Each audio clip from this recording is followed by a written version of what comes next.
the fact that I got denied, it seems like part of a much broader issue that there will just not be proper scrutiny of the consequences of this deal. Welcome to Global Dispatches, a podcast for the foreign policy and global development communities and anyone who wants a deeper understanding of what is driving events in the world today. I'm your host, Mark Leon Goldberg. I am a veteran international affairs journalist and the editor of UN Dispatch. Enjoy the show.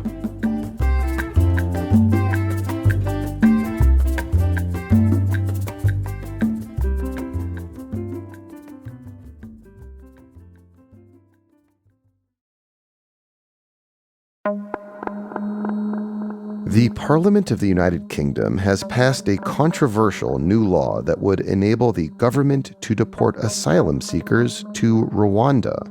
Under the so-called Safety of Rwanda bill, the Rishi Sunak government has pledged to send migrants in the UK to Rwanda, where their claims of asylum would be processed.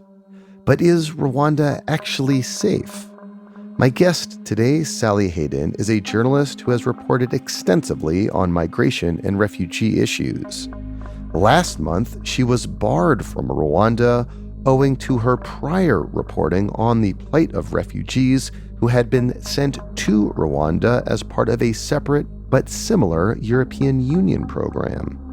Sally Hayden is the author of My Fourth Time We Drowned, Seeking Refuge on the World's Deadliest Migration Route, which won the prestigious Orwell Prize.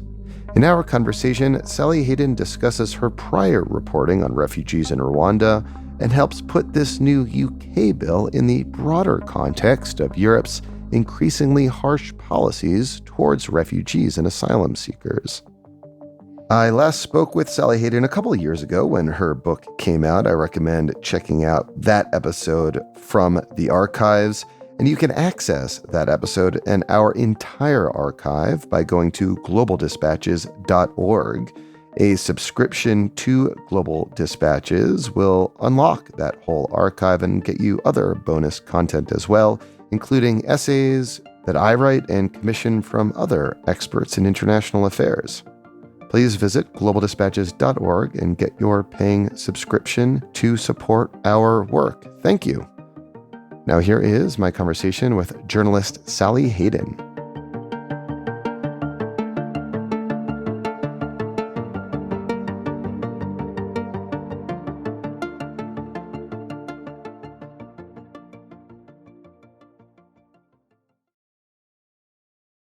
Can you just kick off by explaining what happened when you last tried to enter Rwanda last month? So I was flying to Rwanda on March 25th. I had boarded a flight in France the night before, and I was transiting through Addis Ababa in Ethiopia. My layover was like 6 hours, I think. And eventually I was lining up to board the final flight to Kigali and got to the front at the desk at the gate and slowly noticed that the airline staff were all looking at my passport and shaking their heads. And basically they explained to me that the Rwandan authorities had emailed them about 2 hours before and said that I'm specifically not allowed to board this flight. And so, I was confused and I said, why? And they said, we don't have any reason. You need to take that up with the Rwandan authorities. So what happened at that point was they seized my passport. They told me that I can't stay in the airport. I have to book another flight somewhere else. And that's what I did. And that was that. Just on like a logistical matter, like where did you end up buying a flight to? I just came back to Beirut. I'm based out of Beirut at the moment. So did you hear from Rwandan authorities about why your entry was denied? Yeah, I mean, I tried to follow it up with many different people, and I was trying to figure out, was it a misunderstanding? I contacted even my embassy, who also tried to find out. I didn't really get clear answers. I had a accreditation application pending, so a lot of accreditation applications were kind of approved within a day or two, but some take longer. And I was like flying there without it approved, but that's not unusual. Like other journalists have done that since or had done that before. So I was also trying to follow up on my accreditation and see, will that still be approved? If that was approved, then I would have flown again or tried to fly again and seen if I could get in. But still, I haven't heard anything about that. It hasn't officially been denied. And I didn't really get clear answers on why I wasn't allowed to board the plane. I asked someone from immigration and they said, "Oh, you're free to come," but they wouldn't give me an email or like an official document saying that I could definitely come, that I could show to the airline, and they wouldn't give me an explanation as to why I hadn't been allowed to come. And so it was very confusing, and I actually didn't say anything publicly about it for a few weeks because I was trying to get this resolved. But eventually I figured I should probably say it. And what is your explanation for why it was that you were denied entry to Rwanda as a journalist last month? I mean, my understanding, or my assumption anyway, would be that it's related to my previous reporting. So I've reported in Rwanda 3 times: 2014, 2019, and 2020. And the last 2 times were focused on the treatment of refugees, specifically who had been transferred to Rwanda through this kind of EU backed scheme where refugees and asylum seekers are taken from Libya, go temporarily to Rwanda, and then they're transferred to other generally Western countries. And so the last time that I went to Rwanda, I ended up publishing a report about an allegation of attempted sexual assault by a kind of police person who was working in one of these camps against a minor refugee or asylum seeker boy. So I was contacted by refugees in the camp who said that they were really concerned that this had happened. There wasn't a proper investigation. The person who was accused was still kind of wandering freely around the camp. People were quite distressed about that. They had a list of demands that they felt would increase their safety, which included the presence of a UNHCR official on the camp and various other things. And so we published our report, but only after the Rwandan police force had gone public on Twitter and said that the boy was lying about the allegation. And after the report came out, the president's spokesperson posted online accusing me of writing refugee porn. And government associated newspaper, the New Times, also repeated this allegation and said that I peddle lies. And so I was also like attacked a lot by pro-government Twitter trolls, if you want to call them that. In that era, at least, there were a lot of those kind of pro-Rwanda, pro-Kagame Twitter trolls that would attack anyone who said anything untoward about Kagame. So it's kind of worth putting that into context. Just to be clear, so that was in 2020, and I ended up like writing a chapter of my book, My Fourth Time We Drowned, focuses more generally on this scheme. It also mentions what happened in that case. And that chapter of the book and like my general reporting was used in the legal challenge against the UK deportation deal against the Home Office. That's the context of me being denied boarding on the plane. Again, I haven't been told exactly why I was denied boarding. And I didn't expect it. Like, it's not that I actually expected this to happen at all. I was wondering about my accreditation, like whether I'd have issues around that, but I didn't expect to be completely denied boarding. And that seems to be quite unusual. Yeah, and like the broader context, the timing, I think, is important here. I mean, your denial of entry into Rwanda happened around the same time that the UK government was hotly discussing this Rwanda bill that recently passed the House of Commons. And, it seems to me, at least in broad strokes, that this bill is bearing at least some resemblance to the previous scheme that you reported on, this EU Libya Rwanda deal that brought you to Rwanda in the first place to report on refugee and migration issues. Can you just take us back and explain what is or was that deal between Libya, the EU, and Rwanda, and how did it work, and what was the kind of plight of refugees in that situation? I mean, just to underline, like what you're saying, that there seem to be some similarities. The British government politicians, the Home Office, they have referenced this deal when they're arguing for what they're trying to do. And obviously, this isn't just about me. I'm not like, the fact that I got denied, it seems like part of a much broader issue that there will just not be proper scrutiny of the consequences of this deal. And I probably am the journalist who has done the most reporting extensively on this EU-backed other deal that they keep referencing. And my book, it won the Orwell Prize, the top political prize in the UK, and has a chapter again specifically on Rwanda and treatment of refugees there. So, like, it does actually seem very significant, the fact that I was banned right before the UK government passed a law saying, Rwanda is safe, at least apparently banned. Well, that's why I wanted to have you on. I've Yeah. read your book. We've done a whole episode on your book, but the Yeah. reason I wanted to have you back on was the curious timing of your rejection from Rwanda, and what it says about a lot of things, about press freedom in Rwanda, but about this UK Rwanda refugee deal as well. So yeah, this EU-backed UNHCR supported deal was basically that a lot of refugees, asylum seekers get trapped in Libya, particularly since 2017 when the EU started supporting interceptions of people at sea, people who were trying to reach Europe. And so what was happening and is happening is that many people who have fled wars, dictatorships, who would have a right to international protection if they could get onto territory where they could claim that right, were getting trapped in detention centers, because when the EU supported Libyan Coast Guard intercept them at sea, they often lock them up indefinitely in these kind of militia run detention centers.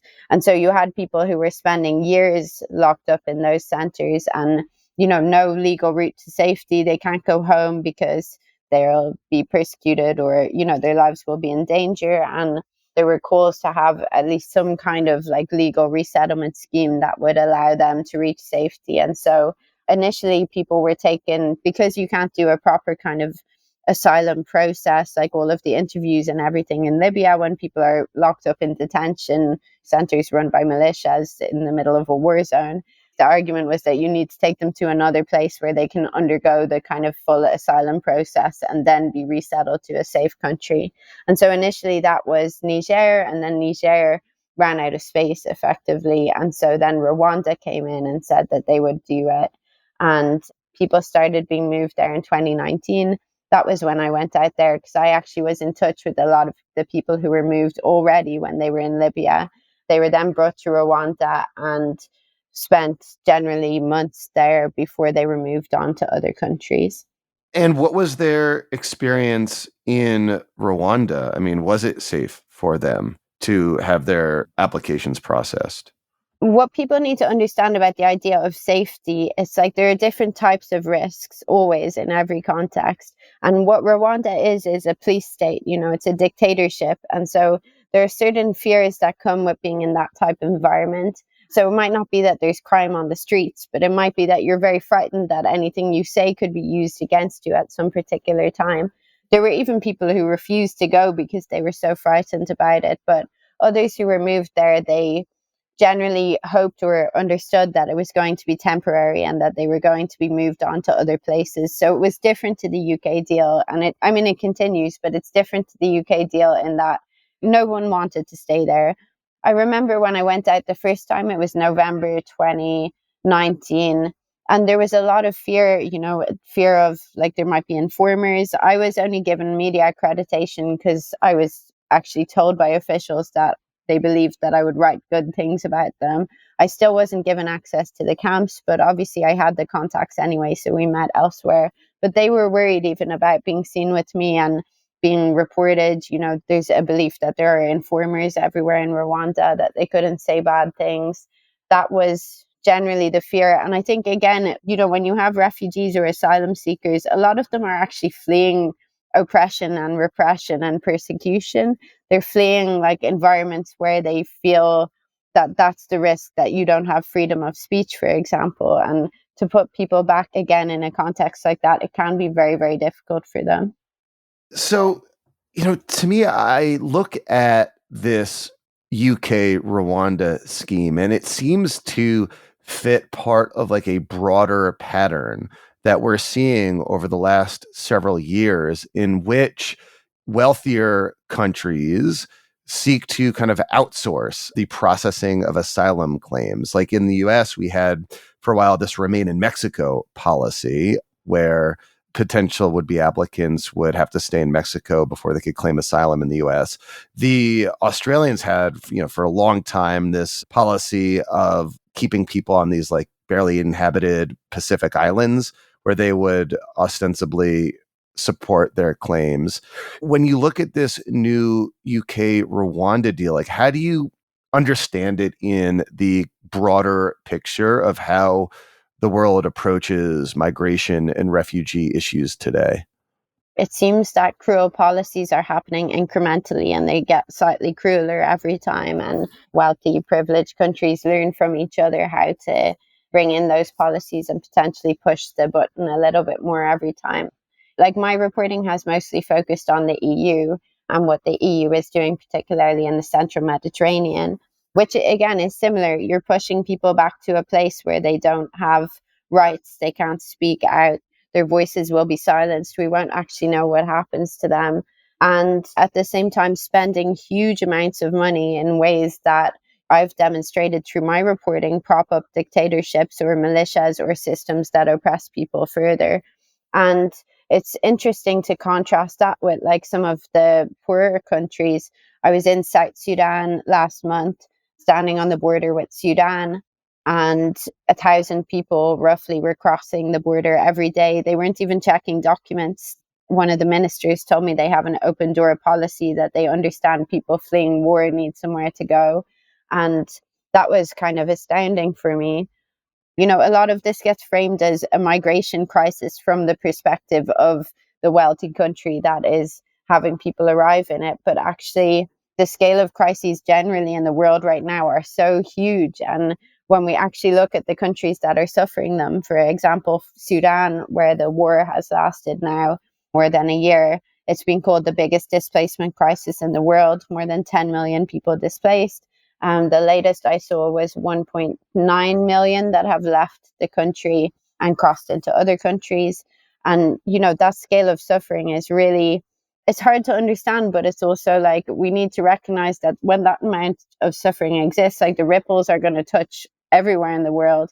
And one other thing that's important, I think, to say about the Sudan war specifically is that the RSF, the Rapid Support Forces paramilitary group, one of the bodies that has gone to war, was actually said to have been emboldened by EU anti-migration funding because they were charged with guarding the border after the EU started putting pressure on Sudan to limit the number of people who were heading towards Europe. So getting back to Rwanda, at least to me, one of the absurdities about this UK bill is, the premise again that Rwanda is safe. And yes, it is like safe from street crime. It is a very clean and orderly place if you've ever been there. It's kind of disturbingly so. And it's that way because it is this police state. There is no press freedom. Journalists have been detained and killed. Opposition leaders have been detained and killed. And the cynicism of this UK bill is just embedded in the fact that Rwanda is just an unfree and unsafe place.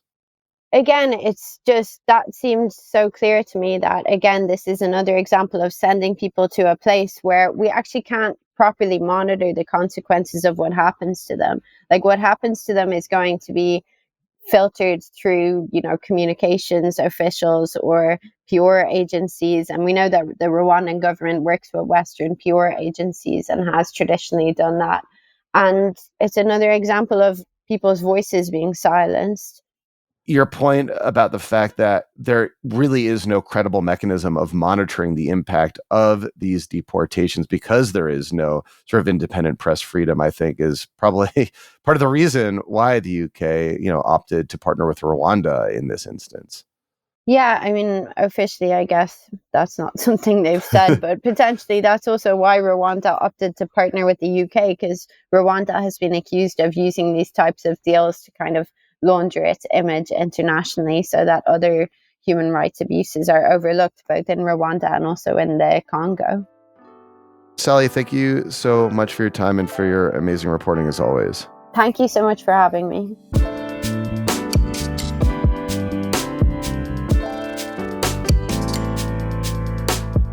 Thanks for listening to Global Dispatches. The show is produced by me, Mark Leon Goldberg. It is edited and mixed by Levi Sharp. If you are listening on Apple Podcasts, make sure to follow the show and enable automatic downloads to get new episodes as soon as they're released. On Spotify, tap the bell icon to get a notification when we publish new episodes. And of course, please visit globaldispatches.org to get on our free mailing list, get in touch with me, and access our full archive. Thank you.